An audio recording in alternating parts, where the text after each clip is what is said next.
የሰው ልጅን ባህሪና አእምሯዊ ሂደቶች ለመረዳት ሳይኮሎጂ ረጅም ርቀት ተጉዟል። ነገር ግን ሁሉም ሳይኮሎጂስቶች የሰውን ልጅ የሚያዩት በአንድ አይነት መነጽር አይደለም። ጤና ይስጥልኝ።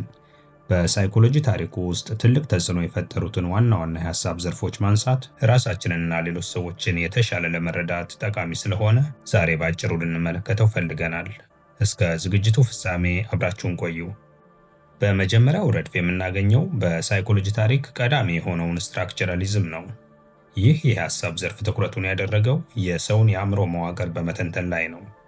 በጀርመናዊ ፕሮፌሰር ቪልሄልም વુንት ይመራ የነበረው ይህ ዘርፍ በኬሚስትሪ አንድን ቁስ ወደ አተሞች ላይ አይተን እንደምናጠናው ሁሉ የሰውን ንቃተ ህሊና ወደ ትናንሽ ክፍሎች ላይ አይቶ መመርመር ይቻላል የሚል መነሻ አለው።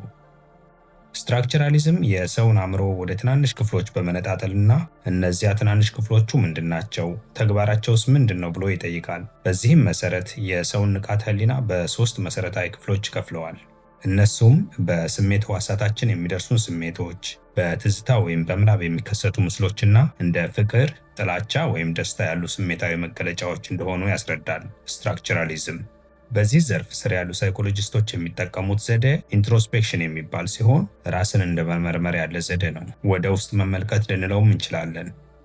ቪልሄልም વુንት የሰውን አእምሮ ለማጥናት የተጠቀመው ኢንትሮስፔክሽን የተባለው ዘዴ ሳይንሳዊነት ይጎድለዋል የሚል የሰላ ትችት አስተናግዷል። ሆኖም વુንት እንደ ጎርጎሮሳውያናዊ ዘመን አቆጣጠር በ1879 በጀርመን ላይፕዚግ ከተማ የመጀመሪያውን የሳይኮሎጂ ላቦራቶሪ በማደራጀቱ የሳይኮሎጂ አባት ለመባል በቅቷል።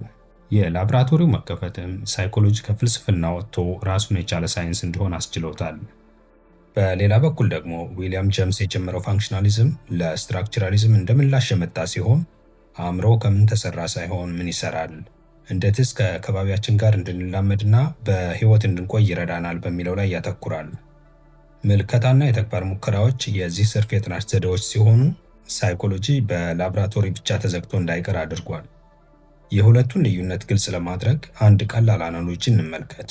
ስትራክቸራሊስቶች ቤቱ ከምን ተሰራ የሚል ጥያቄ ጠይቀው ከጡብ እና ከሲሚንቶ የሚል መልስ ሲሰጡ፣ ፈንክሽናሊስቶች ደግሞ ቤቱ ለምን ይጠቅማል የሚል ጥያቄ ይጠይቁና ለጥላና ለደህንነት ይጠቅማል ብለው ይመልሳሉ። ይህም ዘርፍ ታዲያ በቻርልስ ዳርዊን ናቹራል ሴሌክሽን ጽንሰ ሐሳብ ተጽዕኖ አርፎበታልና ከትችት አላመለጠም። ስለ ሳይኮሎጂ ሲነሳ ሲግመንድ ፍሮይድ መቼም አይዘነጋም። በሲግመንድ ፍሮይድ የተጠነሰሰው ሳይኮአናሊሲስ የሰው ልጅ ባህሪ የሚቀረጸው በውስጣችን ባሉ ስውር ፍላጎቶች፣ በልጅነት ልምዶችና ትውስታዎች እንደሆነ ያምናል። አብዛኛው ባህሪያችን እኛ የማናውቀው የውስጥ ትግል ውጤት ነውም ይላል። በንግግር የሚደረግ ሕክምና ወይም ቶክ ቴራፒ እና የህልም ትርጓሜ ደግሞ ለጥናቱ የሚጠቀማቸው ዘዴዎች ናቸው። የሲግመንድ ፍሮይድን ሳይኮአናሊሲስ ቲዎሪ በበረዶ ተራራ መስሎ የሚተነትነውን የንቃተ ህሊና አረዳድ የሚያስቃኝ ራሱን የቻለ አንድ ዝግጅት ይዘንላችሁ እንመጣለን። ቻናሉን ሰብስክራይብ ካደረጋችሁ እንደዚህ ያሉ ዝግጅቶች ስናቀርብ ይደርሷችኋል። በመቀጠል የምናገኘው ቢሄቪየሪዝም የሚባለውን የአስተሳሰብ ዘርፍ ነው። ይህ ዘርፍ ሳይኮሎጂ ሳይንሳዊ መሆን ካለበት መታየትና መለካት በሚችል ባህሪ ላይ ብቻ ማተኮር አለበት ይላል። እንደ ጆን ዋትሰን እና ስኪነር ያሉ ሳይንቲስቶች የማይታየውን አእምሮ መመርመር አንችልም፣ ስለዚህ የሚታየውን ባህሪ ብቻ እናጥና ብለው ተነሱ። ቢሄቪየሪስቶች የሰው ልጅ ባህሪ በአካባቢያችን በሚገጥሙን ሽልማቶችና ቅጣቶች የሚቀረጽ ነው ብለው ያምናሉ። በዚህም የሰውን የተፈጥሮ አቅም አሳንሰው ባህሪውን እንደ ማሽን ሊቆጣጠሩት ሞክረዋል የሚል ከባድ ትችት አስተናግደዋል። ዋትሰን ማለት ከዚህ ቀደም ባካፈልናችሁ ዝግጅት የነገርናችሁን እጅግ አወዛጋቢውንና በሳይኮሎጂ ሙያ ላይ ትልቅ ጥራ አጥልቶ የነበረውን ዘ ሊትል አልበርት ኤክስፐሪመንት የሰራው ሳይኮሎጂስት ነው። ያ የምርምር ስራ ለሳይኮሎጂ የሙያ ስነ ምግባር አስፈላጊነት እንደመነሻ እንደሆነም አንስተን ነበር። በ1950ዎቹ አካባቢ ደግሞ ሂዩማኒስቲክ ሳይኮሎጂ ብቅ አለ። ይህ ዘርፍ የሰውን ልጅ እንደ ታማሚ ወይም እንደ ማሽን ከማየት ይልቅ ሰው ነፃ ምርጫ ያለውና ሁልጊዜም ለእድገት የሚተጋ ፍጡር መሆኑን በማንሳት የቀደሙትን የአስተሳሰብ ማዕቀፎች ይቃወማል። ሰልፍ አክቹዋላይዜሽን ብለው የሚጠሩት ጽንሰ ሐሳብም ከዚህ አስተሳሰብ የሚወለድ ነው። ሰዎች በተፈጥሯቸው ጥሩ የመሆን ዝንባሌ ያላቸውና እጅግ ትልቅ አቅም ያላቸው ስለመሆናቸው ይሞግታል ሂዩማኒስቲክ ሳይኮሎጂ። አብርሃም ማስሎው እና ካርል ሮጀርስ የዚህ ዘርፍ ተጠቃሽ መሪዎች ሲሆኑ ለሳይኮሎጂ እድገት ትልቅ አስተዋጽኦ ያላቸው ናቸው። አብርሃም ማስሎው የሰው ልጅ ፍላጎቶችን በፒራሚድ ቅርጽ በሚመሰሉና በቅደም ተከተል በተቀመጡ 5 ደረጃዎች ለማስረዳት ይሞክራል። አንድ ሰው ወደ ላይኛው ደረጃ ለመድረስ የታችኛውን ማሟላት አለበትም ይላል። እንደ ማስሎው ገለጻ እነዚህ የሰው ልጅ ፍላጎቶች አሁን በምስሉ እንደምትመለከቱት ከመሰረታዊ ፍላጎቶች ይጀምሩና ራስን ማብቃት ወይም ሰልፍ አክቹዋላይዜሽን ድረስ የሚዘልቁ ናቸው። ሮጀርስ ደግሞ የሰው ልጅ እንዳድግና ውጤታማ እንዲሆን ምቹ ከባቢ ያስፈልገዋል ይልና 3 ዋና ዋና ነገሮች አስፈላጊ መሆናቸውን ይጠቅሳል። እነዚህ አስፈላጊ ነገሮች ለራስም ለሌላውም እውነተኛ መሆን፣ ያለምንም ቅድመ ሁኔታ ሰውን መቀበልና የሌላውን ሰው ስሜት በእሱ ጫማ ሆኖ መረዳት መሆናቸውን ያስረዳል።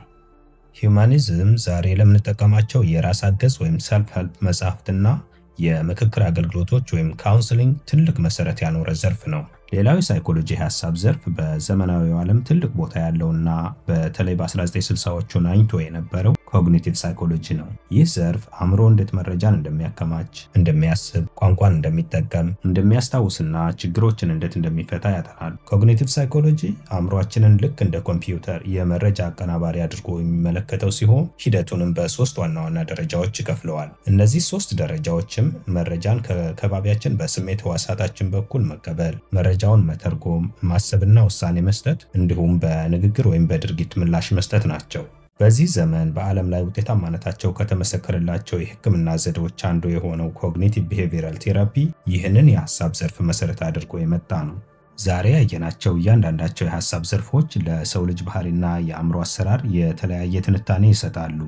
በዚህ ዘመን ግን ሳይኮሎጂስቶች ብዙውን ጊዜ ከሁሉም ዘርፎች የተሻሉ ሐሳቦችን በማቀናጀት ይጠቀማሉ። ይህም ኤክሌክቲክ አፕሮች ይባላል። የትኛው የሐሳብ ዘርፍ የበለጠ እንደሳባችሁ በአስተያየት መስጫው ላይ በመጻፍ ልታሳውቁን ትችላላችሁ። ከዚህ ዝግጅት ቁም ነገር እንዳገኛችሁ ተስፋ በማድረግ የዛሬውን እዚህ ላይ እንቋጨዋለን።